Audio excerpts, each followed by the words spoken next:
Hello everyone. On your demand, I have brought the psychiatric some important question for NORCET 10 and RRB exam. This is most important regarding the psychotherapy and psychiatric drug. So first question, let us solve. A 28-year-old patient with the bipolar disorder present with the acute mania. The drug is considered first line for mood stabilizer. Question ये कह रहा है कि 28 year old patient है, वो bipolar disorder से सफर कर रहा है, दैट इज एक्यूट मैनिया। तो फर्स्ट लाइन मूड स्टेबलाइजर क्या होगा?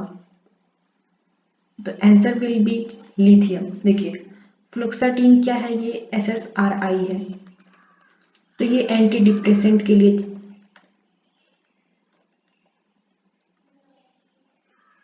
तो ये एक्यूट मैनिया के लिए नहीं यूज होगा।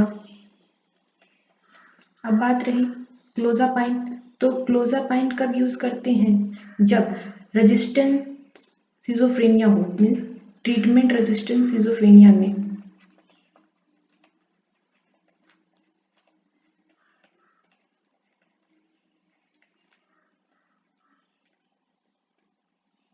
And diazepam is the group of benzodiazepine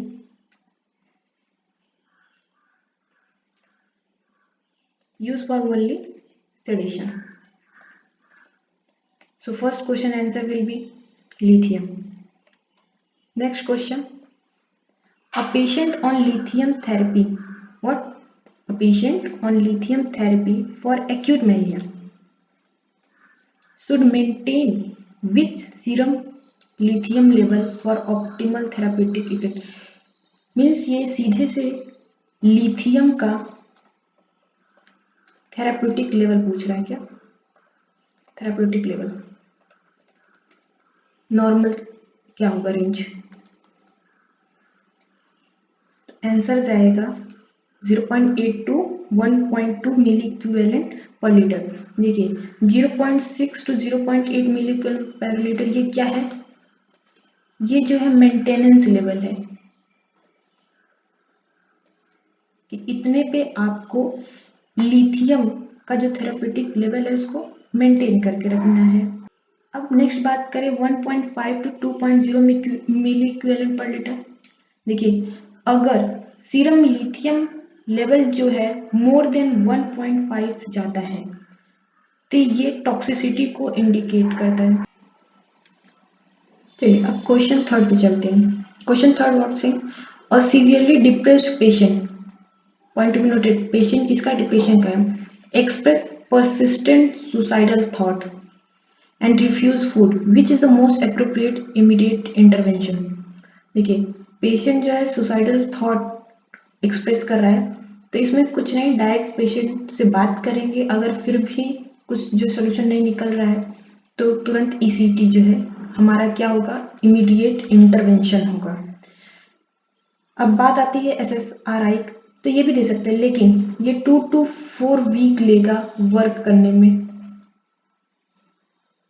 cognitive behavioural therapy ये भी टाइम कंज्यूमिंग है, ये भी पेशेंट का पार्टिसिपेशन जो है रिक्वायर करता है,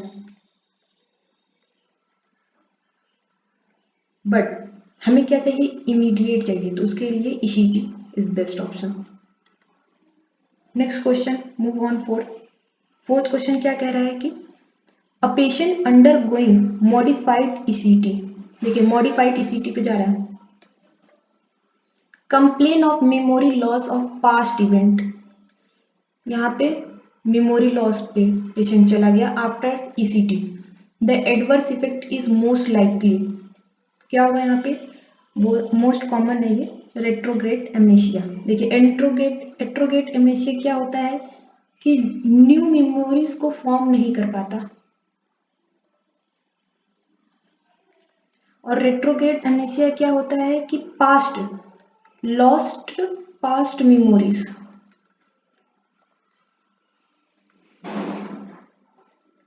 तो ये मोस्ट कॉमन साइड इफेक्ट है किसका? ECT का।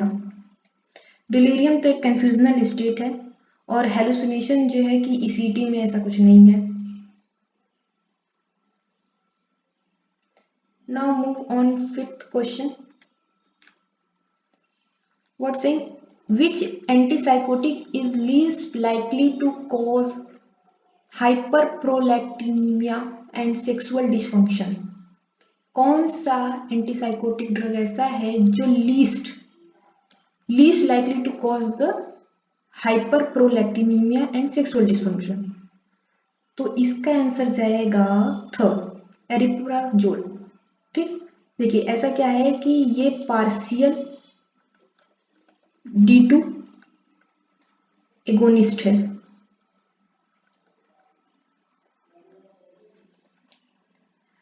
तो सडन नहीं रेस करता, स्लोली और कम सिग्निफिकेंट मैनर में रेस करता है,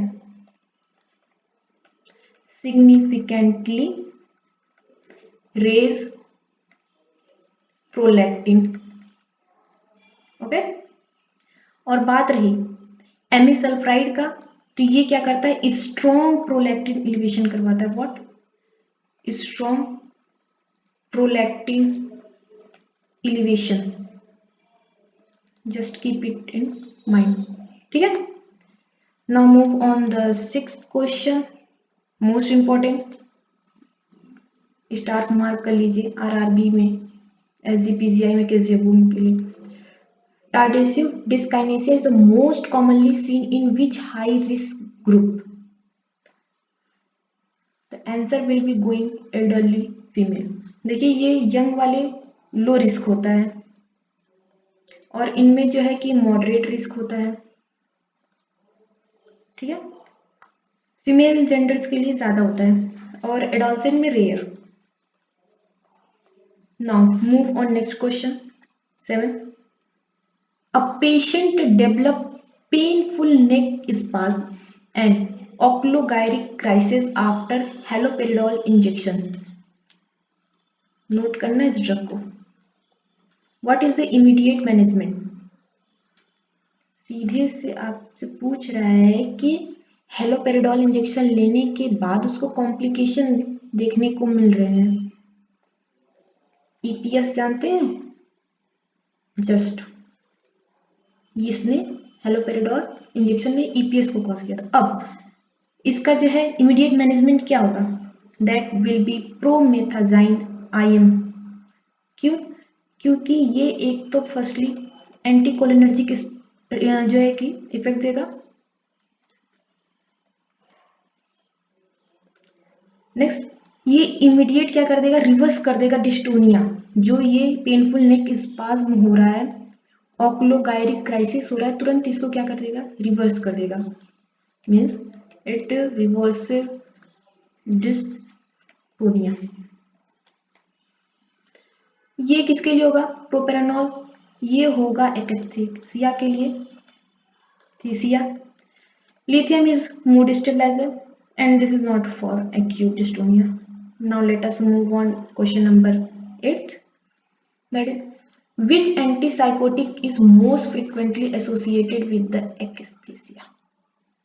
जस्ट above वाला ही क्वेश्चन है सीधे। ये akathisia क्या है? ये एक्स्ट्रा पिरामिडल सिम्टम्स है जो कि एंटीसाइकोटिक ड्रग लेने की वजह से दिखता है। That is most commonly haloperidol की वजह से। ये हाईली पोटेंसी ड्रग होता है। ये इंपॉर्टेंट है, पूछ दे कि मैक्सिमम ईपीएस, अगर क्वेश्चन आए कि मैक्सिमम ईपीएस किस एंटीसाइकोटिक ड्रग की वजह से होता है, तो आंसर विल बी हेलोपेरिडोल। इसका मॉडरेट रिस्क होता है, उतना नहीं। और लिस्ट में ये आ गया, ये list. Now move on the question number 9th. Drug of choice for managing antipsychotic induced akathisia. Okay? मतलब कि एंटीसाइकोटिक ड्रग लेने की वजह से जब akathisia हो गया तो क्या ड्रग ऑफ चॉइस होगा? एक तो हमने पढ़ा किसकी वजह से हो रहा है, अब हो गया तो क्या ड्रग ऑफ चॉइस होगा? That will be propranolol. अभी ऊपर क्वेश्चन नंबर 7 में इससे इससे रिलेटेड हमने बात किया। ये क्या है? ये एक बीटा ब्लॉकर है। जितने भी लॉल वाले सफिक्स होंगे, ठीक है, वो क्या होंगे? बीटा ब्लॉकर होंगे।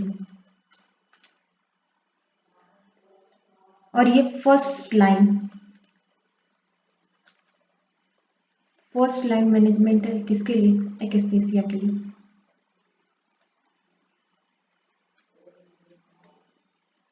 अब सोडियम वैल्पोरेट क्या? ये तो मूड स्टेबलाइजर है। व्हाट? Mood stabiliser. डायज़ेपाम ये क्या करेगा? सेडेशन।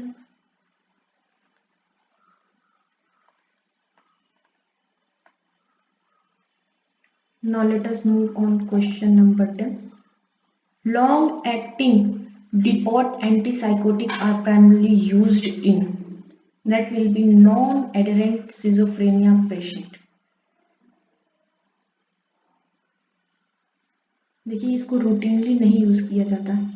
फर्स्ट एपिसोड सिजोफ्रेनिया में तो इस ड्रग को रूटीनली पहली बात तो यूज नहीं किया जाता। Next, OCD. ओसीडी का ये प्राइमरी ट्रीटमेंट नहीं है, means not primary treatment. Answer will be going non adherent schizophrenia patient के लिए long acting depot antipsychotic drugs are used. Next we will go forward. Question number 11, that is Jacobson progressive muscle relaxation technique is most beneficial for। कुछ नहीं, ये एक therapy है जो कि क्या करता है? मसल को रिलैक्स करवाता है। तो किस में ये यूज होगा? तो टाइप ए पर्सनालिटी डिसऑर्डर, कुछ डिफरेंट कैटेगरी के type A B C personality disorder हैं, तो उसमें जो है कि Jacobson progressive muscle relaxation technique use किया जाता है और वो बहुत अच्छा बेनिफिट उसका होता है।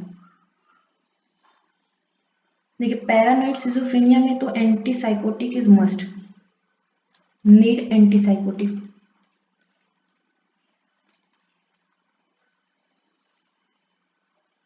और टाइप बी में पर्सनालिटी रिलैक्स्ड होती है।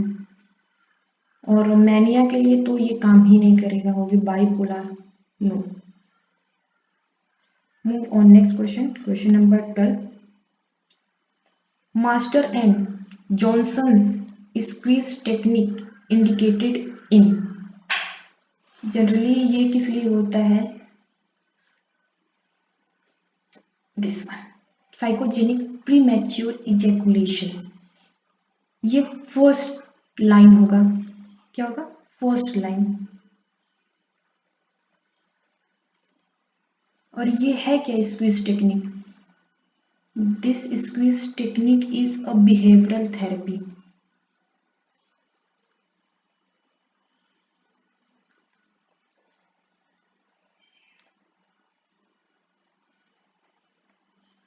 अब बात रही लो टेस्टोस्टेरोन में, नहीं तो ये तो हार्मोनल प्रॉब्लम हो गई, ठीक है, किसकी? Hormonal problem. इनफर्टिलिटी नहीं, इससे नहीं रिलेटेड है। ऑर्गेनिक इरेक्टाइल, अब बात रहे ऑर्गेनिक, तो इसके लिए तो मेडिकल ट्रीटमेंट चाहिए आपको। Now let's move on the next question, that is 13। आ गया, ये देखिए, maximum EPS are seen with, कुछ नहीं सोचना है, हेलोपेरिडोल पे टिक लगा देना है। और लिस्ट पूछे तो क्लोजापिन, इस पे देखिए लिस्ट होगा और इस पे क्या होगा? मैक्सिमम। इसको आप मॉडरेट बोल सकते हो, लिमिट उतना नहीं करना। Now let us move on question number 14। Which SSRI is most associated with the initial activation and paradoxical anxiety? That will be the fluoxetine। देखिए, ये क्या होता है? ये एंजाइटी को बहुत ज्यादा वर्स कर सकता है इनिशियली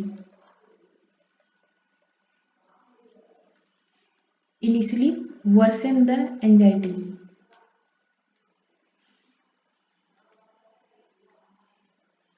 ये तो सेडेटिव ड्रग है, ये भी मोर sedative.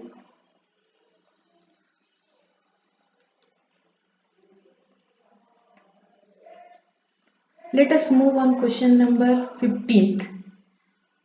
During psychotherapy, the patient began to treat the therapist as a parental figure. This phenomenon is called, अब देखिए साइकोथेरेपी चल रही है, पेशेंट को जो है नर्स क्या करती है, एज अ पेरेंटल फिगर की तरह ट्रीटमेंट केयर देने लगती है। तो इस फेनोमेनन को क्या बोलेंगे? That will be the transference. अब आप मतलब समझिए दो चीज का, एक तो काउंटर ट्रांसफेरेंस और ट्रांसफेरेंस। काउंटर ट्रांसफेरेंस क्या करता है कि जो थेरेपिस्ट है वो इमोशनली अटैच हो जाता है टूवर्ड्स द पेशेंट। यहाँ पे therapist attachment, therapist emotionally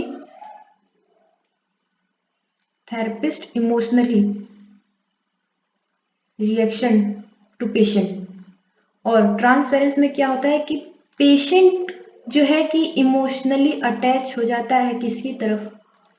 therapist की तरफ। ये मोस्ट इंपॉर्टेंट है, इसको याद करके रखिएगा, ये बहुत कंफ्यूजिंग है, मोस्ट इंपॉर्टेंट है। नेक्स्ट ओके, तो आज के लिए इतना ही, और ये जितने भी क्वेश्चंस हैं इनको रिवाइज करिएगा। ये नॉर्सेट और आरआरबी के पॉइंट ऑफ व्यू से बहुत ज़्यादा इंपॉर्टेंट है। Thank you.